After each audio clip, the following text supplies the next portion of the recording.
घुटनों में अर्थराइटिस। अब कहाँ तक वो भाग दौड़ कर सकती थी। फिर भी कामिनी रसोई में लगी थी। छुट्टियों में कामिनी के बेटे बहू आ रहे थे। कामिनी को रसोई में ढेर सारे पकवान बनाने थे। साल में एक बार बेटे बहू छुट्टियों के बहाने ही सही 4-5 दिन साथ में रहने तो आते ही थे। छोटे बेटे सुयश की पसंद की कसूरी मेथी वाली मठरी, बड़ी बेटे यश की पसंद के बेसन के लड्डू। बहुएं भी कामिनी के हाथों के पकवान की तारीफ किए बिना नहीं रहती। छोटे पोते को कामिनी के हाथ की बेसन की पापड़ी बहुत पसंद है, जिसे बनाने में बहुत ही मेहनत और घंटों लगते हैं। वहीं पोती को गुलाब जामुन खाने होते थे। 4 दिनों से कामिनी एक पांव पर खड़ी होकर सबके लिए पकवान बना रही थी। कामिनी के पति सोमेश जी समझा रहे थे कि इतना काम का भार मत लिया करो, तुम्हारे घुटने में इतना दर्द रहता है, पूरी जिंदगी तुमने रसोई में निकाल दी, अब तो आराम करो, बहुएं आकर काम कर लेंगी। आप भी ना, आजकल की बहुओं को ये सब बनाना कहाँ आता है। आजकल की बहुएं तो बस खाना बना ले, वो ही बहुत है। कामिनी ने हंसकर कहा, ठीक है बहुओं को बनाना नहीं आता है, पर वो तुम्हारी मदद तो कर सकती है ना, तुम ही अकेली क्यों लगी रहो, वो सब आ जाए तब उनके सहयोग से बना लेना। सोमेश जी ने समझाया, पहले तो तुम ठीक रहती थी, पर पिछले कुछ महीनों से तुम्हारे घुटने जवाब देने लगे हैं। आप माँ का प्यार नहीं समझते। अपने बच्चों के लिए वो कितनी भी तबीयत खराब हो कुछ भी कर जाती है।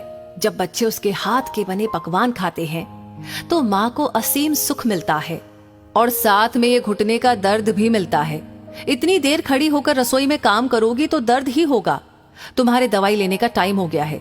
सोमेश जी ने कामिनी को पास बैठाया और घुटनों पर हल्के हाथ से मालिश की। 2 दिन बाद दोनों बेटे बहू पोते पोती समेत आ गए। कामिनी के घर में रौनक आ गई। हमेशा की तरह बहुएं आई और थकान हो रही है ये कहकर कमरे में सोने चली गई। कामिनी मन मारकर रह गई। वो 4 दिन से सबकी पसंद के खाने की तैयारी में लगी थी, और बहुएं हैं कि सीधे मुंह बात भी नहीं करती।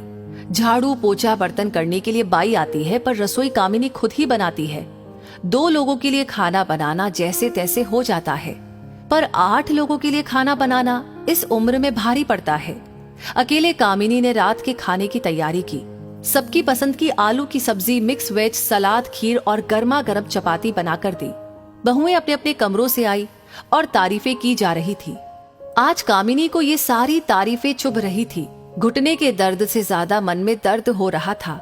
वो थक कर बैठी थी। अभी तो पूरी रसोई सिमटनी थी, बची सब्जियां खाली करनी थी, दूध फ्रिज में रखना था, गैस और स्लैब साफ करनी थी। वो कुछ कहती इससे पहले ही दोनों बेटे बहू बोले, अच्छा माँ, हम जाकर दोनों को शहर घुमा लाते हैं। दोनों बच्चे सो रहे हैं, आप प्लीज देख लेना। पिंकी को रात को दूध चाहिए और सोनू के कपड़े बदल देना, वो ऐसे ही सो गया। कुछ खाए तो खिला दीजिएगा। उसके लिए मोयन की रोटी बना देना, वो सब्जी तो खाता नहीं है। माँ, आप भी हमारे साथ चलते, पर आपके तो घुटने में दर्द रहता है, आप चल नहीं पाओगे। कामिनी ने हाँ में गर्दन हिलाई और वो लोग चले गए। सोमेश जी पत्नी का दर्द समझ रहे थे, पर बेटे बहू को कुछ कह नहीं सकते थे। कामिनी, तुम मेरी पत्नी हो और मैं तुम्हारा ये हाल नहीं देख सकता। तुम कब तक ऐसे ही सबकी इच्छाओं की पूर्ति करती रहोगी, सबके लिए काम करती रहोगी। रसोई के काम बहुत होते हैं, खत्म ही नहीं होते हैं। तुम अकेली ही लगी रहती हो।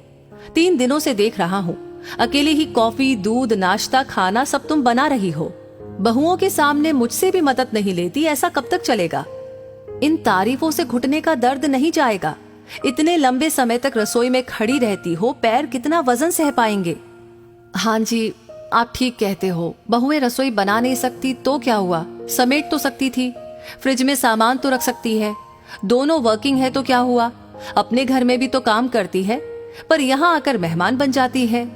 इतनी मदद तो मेहमान भी करवा देते हैं। बेटों को लगता है कि माँ हमारे साथ घूम नहीं पाएगी क्योंकि घुटने में दर्द रहता है। बेटे कभी ये नहीं कहते कि इतना दर्द होने के बावजूद भी मैंने इतने लोगों का खाना बनाया। ये नहीं कहा कि माँ आप आराम करो, तुम्हारी बहुएं कर लेंगी।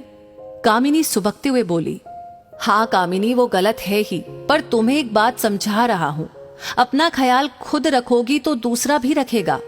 मैंने कहा था हम वहीं चलते हैं, पर तुम तो मानती ही नहीं हो। ये घर मुख्य घर है, सबको यहीं आना चाहिए। कुछ दिनों के लिए हम वहां चल लेते हैं, तो इस बहाने तुमको भी आराम मिल जाएगा और कुछ जीवन में बदलाव आ जाएगा। अगले दिन दोनों बेटों ने मिलकर पिकनिक का कार्यक्रम बनाया। छोटा बेटा आकर बोला, माँ कुछ पराठे और आपके हाथों के भरवा बैंगन पैक कर देना, साथ में वो मठरी, बेसन के लड्डू, बेसन की पापड़ी और गुलाब जामुन भी। पराठे थोड़े ज्यादा बना देना, क्योंकि शाम को देर हो जाएगी आने में। कामिनी ने पहले सुना, फिर बोली, सुयश, सारा खाना बन जाएगा, पर तुझे तो पता है कि तेरी माँ के घुटने दर्द करते हैं। तू ऊपर से दोनों बहुओं को भेज दे, हम मिलकर खाना बना लेंगे। अभी तो तुम 9 बजे तक जाओगे, बहुएं भी उठ गई होगी। मैं भरवा बैंगन बना दूंगी, पराठे वो दोनों मिलकर सेक लेगी। सुयश कुछ नहीं बोला, उसने यश को फोन लगाया। थोड़ी देर बाद बड़ा बेटा यश आया। माँ, आपके घुटने में दर्द है तो आप आराम कीजिए, खाना हम बाहर खा लेंगे। अब वो दोनों भी वर्किंग है, दोनों को छुट्टियों में ही आराम चाहिए। यहाँ भी आकर रसोई में लगा दे तो उनको चेंज कैसे मिलेगा? हम बाहर ही कुछ खा लेंगे। सुयश ने हाँ में हाँ मिलाई। कामिनी फिर बोली, अच्छा है तुम लोग खाना बाहर खा लोगे, पर तुम्हारे पिताजी और मैं क्या खाएंगे? हम दोनों की तुम्हें जरा भी परवाह नहीं है। पत्नी के आराम और चेंज की परवाह है, पर माँ के घुटने के दर्द की जरा भी परवाह नहीं। उम्र हो गई तुम सबकी पसंद का खाना बनाते बनाते, कभी अपने लिए कुछ सोचा ही नहीं। सर्दी हो या गर्मी, तुम सबकी पसंद के लिए खुद को रसोई में झोंक दिया। आज मेरे दर्द से ज्यादा तुम्हें अपनी पत्नियों के आराम की चिंता हो रही है। मैं 3 दिन से रसोई में अकेली लगी हूँ। खाना बनाना तो दूर, तुम्हारी पत्नियां मदद कराने भी नहीं आती। क्या मैंने तुम्हें यही संस्कार दिए हैं? छुट्टियों का मतलब होता है सब मिलकर साथ में घूमे, मस्ती करे, साथ में काम भी करे। ये नहीं कि एक माँ रसोई में खपती रहे और बच्चे मजे करते रहे। क्या मुझे चेंज नहीं चाहिए? साल भर तुम सबका इंतजार करती हूँ, तुम्हारी पसंद के लिए खुद को रसोई में झोंक देती हूँ। अपने दर्द और आराम की परवाह नहीं करती। पोते पोती आए हैं पर इनके साथ खेली नहीं, तसल्ली से बातें नहीं की, बस रसोई में ही अकेली लगी रहती हूँ। मुझे खाना बनाने और खिलाने दोनों का शौक है, लेकिन अब मैं थक गई हूँ। सोमेश जी, आप ठीक ही कहते हैं। मैं अपनी परवाह करती तो ये लोग भी करते। मैंने कभी ना कहना सीखा ही नहीं।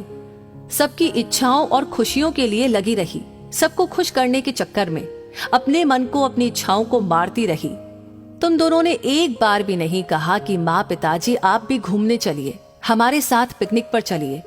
माँ का फर्ज बस यही होता है कि वो बच्चों की पसंद का खाना बनाती रहे और उसी में खुश रहे। बच्चों का कोई फर्ज नहीं होता। कभी तुम दोनों ये भी नहीं कहते कि आप दोनों कुछ दिनों के लिए हमारे घर आ जाइए। माँ, आपको भी आराम और चेंज मिल जाएगा। माँ हूं तुम्हारी, कोई बावर्ची नहीं जो 24 घंटे रसोई में ही लगी रहूं। तुम लोग तो मेहमान बनकर आते हो और ऑर्डर देते हो, अपना घर समझकर कभी रसोई में नहीं आते। सालों से कर रही हूं, मायके में किया, ससुराल में, सास ससुर ननद देवर के लिए किया, सभी रिश्तेदारों के लिए किया, अपने बच्चों के लिए किया, बच्चों के बच्चों के लिए किया। अब नहीं होता। शरीर जवाब देने लगा है, ढलने लगा है। मेरा भी मन करता है मैं भी तुम सबके साथ घूमूं, कुछ पल सुकून के बिताऊं। माँ की भी उम्र हो गई है, मैं भी अब थक जाती हूँ, मुझे भी आराम चाहिए। उस दिन पिंकी के लिए सब्जी में थोड़ी मिर्ची तेज हो गई तो बहू का मूड खराब हो गया। अपने बच्चे के खाने के लिए भी बहू रसोई में नहीं आ सकती है। सोनू के लिए दूध ज्यादा गर्म हो गया, उसका मुंह जल गया, तो उसका जिम्मेदार भी मुझे ठहराया गया। बहू क्या देख नहीं सकती थी कि दूध का तापमान कितना है? बहुएं कुछ ना करे पर अपने बच्चों के खाने पीने का तो ख्याल खुद रख ही सकती है। मैं ये नहीं कहती कि वो मुझे परोसी हुई थाली दे, पर रसोई में आकर छोटे बड़े कामों में मदद तो कर ही सकती है। ये घर है, होटल नहीं है जो यहाँ तुम बूढ़े माँ बाप के सर पर आराम फरमाने आते हो। मैं माँ हूँ तुम्हारी, कोई बावर्ची नहीं। ये कहते कहते कामिनी हाफ गई। दोनों बेटे बहुओं की गर्दन शर्म से झुक गई। सोमेश जी रसोई से पानी का गिलास लाए और कामिनी को पिलाया। कामिनी की हालत देखकर दोनों बेटों को अपनी गलती का एहसास हुआ। माँ, आप तो माँ हो, हमने आपको समझा नहीं। हम भूल गई कि माँ को भी थकान होती है, वो कब तक करेगी। हम हमारे व्यवहार पर शर्मिंदा है माँ, आप हमें माफ कर दीजिए। हम सब मिलकर के पिकनिक पर चलेंगे। आप सादा चल नहीं सकती तो क्या, समंदर किनारे बैठकर हम सब बच्चों को हंसते खेलते देख सकती हैं। अब से आप हमारे घर बारी बारी से छुट्टियों में आएंगे, आपको भी चेंज मिल जाएगा और रसोई में समस्त जिम्मेदारी से छुट्टी भी। कामिनी ने पहले मना किया, पर फिर माँ का दिल है पिघल ही गया। वो और सोमेश जी भी बच्चों के साथ पिकनिक मनाने चल दिए। तो मुद्दा मामला ऐसा है कि अक्सर ऐसा होता है, हम माँ से अपनी फरमाइशें पूरी करवाते हैं, पर ये भूल जाते हैं कि एक उम्र के बाद माँ भी थक जाती है। सालों से रसोई घर संभालते संभालते उन्हें भी कोफ्त होने लगती है। चेंज हर इंसान को चाहिए। अपने लिए आपको खुद बोलना होता है, कभी कभी अपने बच्चों को भी ये एहसास करवाना होता है कि हम भी खास है, हमारी भी कुछ ख्वाहिशें होती है। सालों की एक जैसी दिनचर्या से हमें भी कुछ दिनों के लिए मुक्ति चाहिए।